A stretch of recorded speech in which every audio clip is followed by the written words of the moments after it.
to a special edition of the Awakened Woman Self-Care Podcast.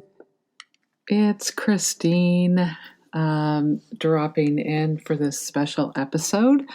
My beloved co-host, Emma Kupu Mitchell, and me, Christine Pensa, would like to welcome you to this special episode. We are, as many of you know who are subscribers, we are on hiatus as we have been working to decide and come to a new iteration of the podcast and how we can drop into more service to the collective and sacred self-care as we have.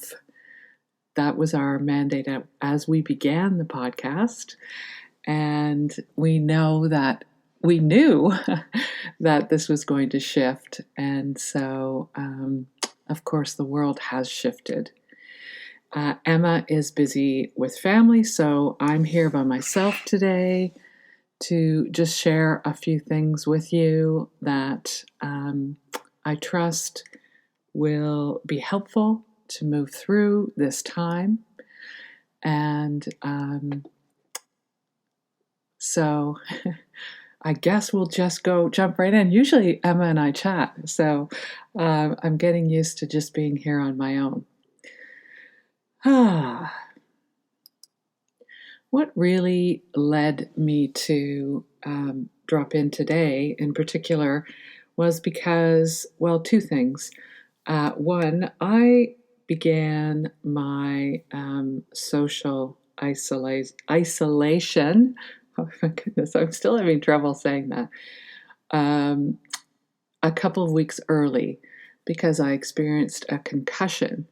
And so I know that many of the things that I experienced during the concussion were similar to what everyone is going through now. And I felt that I had some particular insights to share and things that I feel would be really helpful to many of you. And the other piece of why I wanted to drop in is because I really felt this call to create almost a mini series of episodes of the podcast. And Emma will, I'm trusting, be joining me for those. But really the thing that I heard and thing that woke me up a couple of mornings ago was my light team saying, Christine, love is also viral. And then, of course, as I dove into that and I heard that there is this, of course, we're all feeling, and this is absolutely normal. And yes, we are all feeling the collective consciousness of fear because we are connected. We are part of that ocean. And so we are also feeling the fear, and many of us are triggered by that. And that's okay. And that is normal, and that will occur. And we are also love. And we are also love. And we are also love. And what I saw and heard in that transmission was the fact that the way that we have this power that we have, we often forget in the busyness of our lives that we also have this power to create from this place of love and to be in more frequency of love, to be to bring more love to any situation, because of course that is who we are. And I want to share this beautiful quote from a friend of mine who's currently in a course with me, and he lives in Italy. His name is Charles Hill, and he wrote this, he said, in 2011, and he sent this to me, and I think, wow, this is such a beautiful thing for this moment. And it is, when we are pushed to the edge of the boundaries of who we are and of the way we define ourselves to be, sometimes even over the edge, it's in the presence of our love deep down within the infinite depths of our heart that we survive to love again. It is our love that carries us through the greatest challenges of suffering and trials in human history. Each time we find a new way to love within our greatest challenges. In that way, we are pioneers, pioneering amazing, unique, new, expanded, experiential expressions of love. And this is absolutely, thank you, Charles, and this is absolutely exactly what we're being called to right now. And I, of course, love the archetype of the bee, and the call of love is also viral, and our call is to be the pollinators of that. And so within this collective where we are, and yes, feeling very valid experiences of fear or frustration or concern or worry or grief or all the things that we're feeling, in that we can also be the pollinators of love, like our beautiful friends the bees modeled to us. We are the pollinators of love, and we also carry that frequency. And we are being asked to step up as we have not before, I think, in this process. And we are being asked to step into more of our quantum nature, our expanded nature. We are being asked to upgrade our capacity for love. We are being asked to jettison a lot of what no longer serves. And these are all challenging things, and these are things we need support with. So this is part of this container that I am wanting to create here, is to bring together all the greatest ideas for how we allow this to be a beautiful opportunity for ourselves to break some of the patterns that no longer serve us or the collective, and to step in to who we truly are, and to step in to this new way of being. And that could show up in so many ways. There are so many modalities and ways of doing things, and everyone has their own unique way of moving into this. And absolutely, everyone should reach out and find what lights you up. I mean, that's how I know that I'm going down the right path. I find mentors, teachers, inspiration, anything that lights me up and makes me feel joyful. That's the path I want to move down. And that doesn't mean that sometimes it's not difficult to go down that path. But when my heart initially has this recognition, for me, it's, I get these like heart wings. A lot of people I know get the hair on their arms standing up. And that was the case for me when I heard, I think a year ago, I kept hearing this phrase, the clarion call of the divine feminine, the clarion call of the divine feminine. And now I realize this is really what I'm stepping into now. And I know that many of us are stepping into our own calls in our own ways. And so this is about really beginning with the sacred self-care in order to fully step into that. And as I said too, I also wanted to share this, some of these learnings from my concussion, where I went a couple weeks ago, and I was in my own personal small social isolation chamber. And I immediately went into this state of, okay, why am I getting bonked on the head? Literally. I knew that it was not just about me having an accident, falling down. I knew that there was more that I needed to understand. And of course, a part of me wanted to do all the things. And when, I don't know if any of you have had a concussion, understand that you cannot. You really have to stop doing.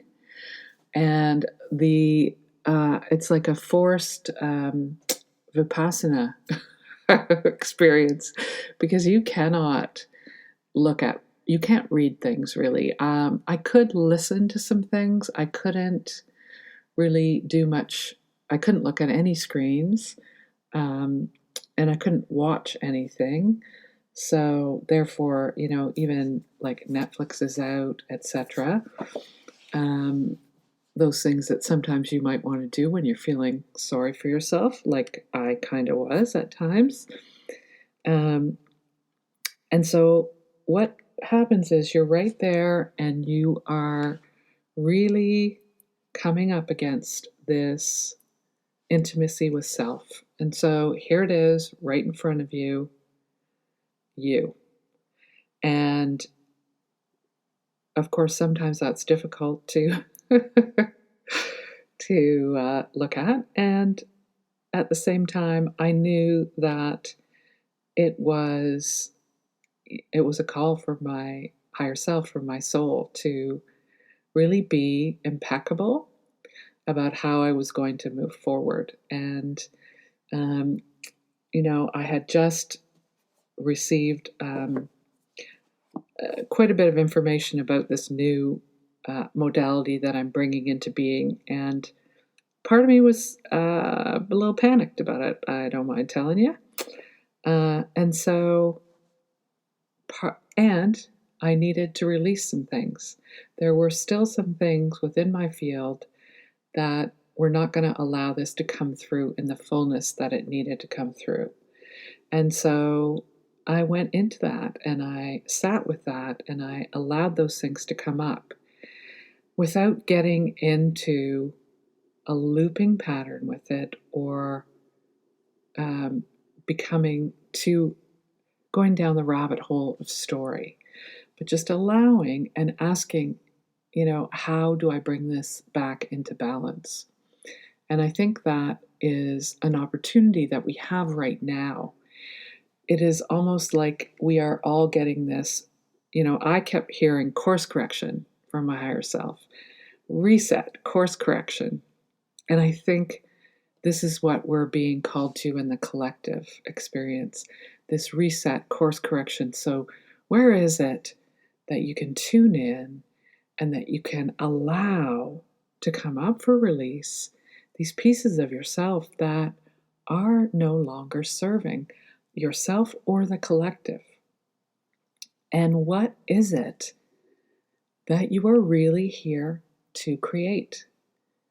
And of course, that comes from your higher self, comes from, source, however you want to speak of it, the divine, mother, God, goddess, creator, being, source, consciousness. It doesn't matter how you connect. It matters that you connect.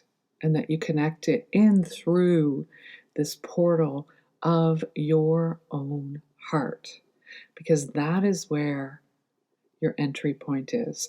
And when you can let go of all this other clutter and all the distractions and go inside, that's when you can really hear that voice with more clarity. And so that's what happened with me. I did hear it with more clarity. And I did find these aspects of myself, not only the things that I didn't want to look at, but also the things that I was maybe a little worried about looking at or scared to step into, and they came. And so I felt this huge influx of gifts coming in because I was still enough to receive them.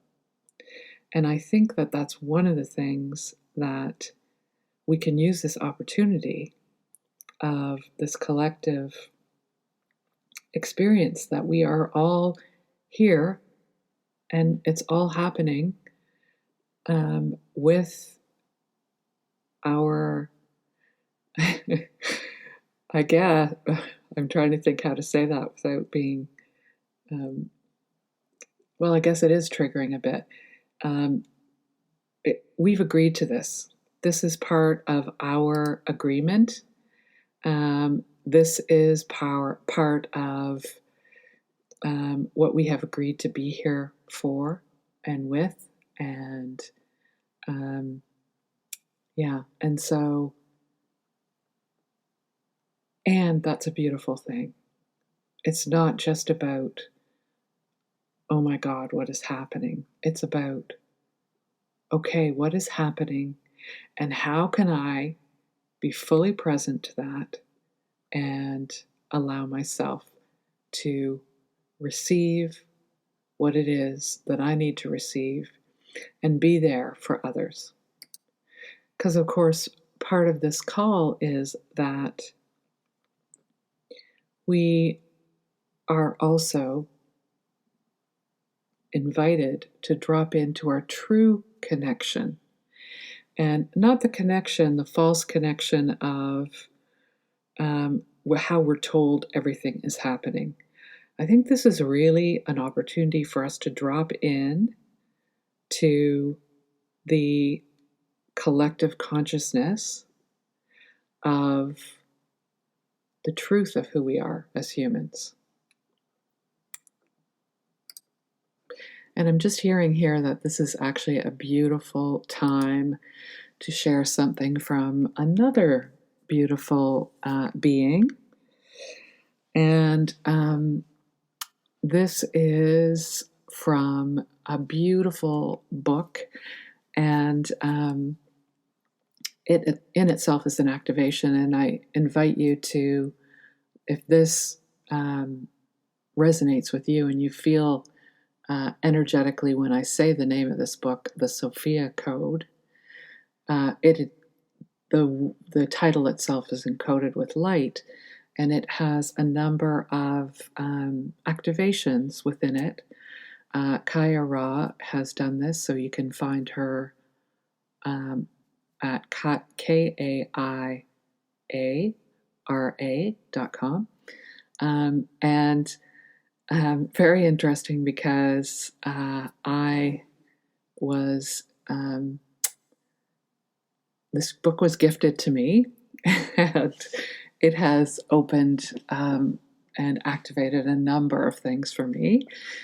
But what I wanted to share right now is this quote from one of her chapters, and it is the Green Tara initiation. And also, we'll put these links at the bottom of the page because I think this is really calling to a lot of women right now. But she has this activation in particular, and I'm just going to read this 20th aspect of Key Code 3, which is Green Tara. And so Om tare tutare ture soha. I am the one whose radiance removes viral epidemics. I am the radiance of 1,000 full moons, summoning an ocean of tutare to baptize humanity from its addiction to the 8 great fears. With wrathful frowns and thunderous laughter, I dispel the epidemic of disasters designed to separate humanity from knowing its divinity. My eyes blaze with the rising sun of Shambhala as I show the way to our next golden age of miracles. I terminate the rampant viruses that imprison our planet in suffering by activating the Sophia Code within me and embodying my Sophia Christ light returning to earth now. And then it ends. I consecrate my life to the power of the Holy Spirit, proclaiming this covenant of sovereignty now for the liberation of all beings. And as I said, that's this beautiful passage from the Sophia Code. And that idea of sovereignty is such a powerful one, and that is another thing that we are being called into, and that was something that I explored. Another one of the gifts of concussion was, where am I not really claiming my sovereignty, my own sovereignty of self? Where am I still allowing outside patterns and programs and ways of being that were not really of my highest truth, of my highest light, and of my choosing? And so where am I still running those patterns and programs? And, that I still continue to excavate that. And I feel like I want to share a little bit about that, what happened this morning, for instance. So these patterns come up, and I was doing my morning meditation this morning, and what came up, and I think this is definitely in line with what's going on in the collective, I found that I was still running these programs of competition and the need to be, quote, right. So when there's right, there's wrong. And when we are in competition, we are not working in cooperation. And so I really worked with my DNA, and I have a process that I'm not going to go into now, but essentially it is about recoding the DNA and working on that architecture and taking those programs up across all of my own soul's incarnations, timelines, parallel lives, dimensions, galaxies, universes, etc. And allowing those programs to just be taken back into source and noticing where and how I had been running them in my present life.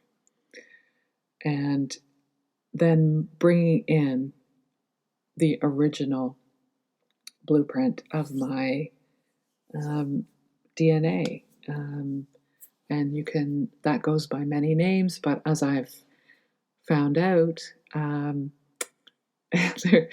I keep getting